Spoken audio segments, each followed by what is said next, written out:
Naglakad-lakad ang aming team sa lungsod ng Malolos upang malaman, mabigyang diin at maipakalat ang mga nais ng kabataan sa mga tatakbong kandidato ngayong BSK Election 2023. Ano ang hanap mo sa isang SK?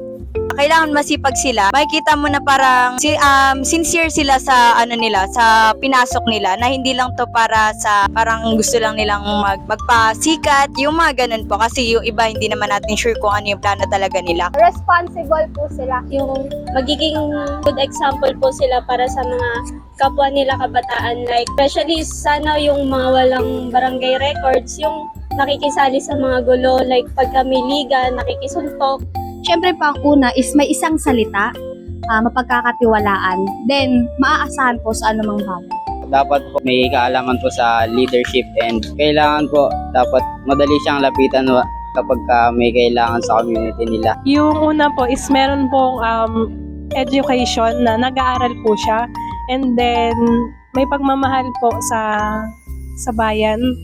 Tsaka po yung may intindihan po yung may hirap na tao. Yung leadership niya, yung kumbaga, yung mga nilatag niyang plataforma is gagampanan niya talaga yon. Hindi niya yung parang mailagay lang tapos hindi niya kayang gampanan. Maiintindihan yung mga may pangangailangan sa ating mamamayan. Yung candidate po dapat is walk the talk. Ibig sabihin po kailangan, hindi lang sila puro salita.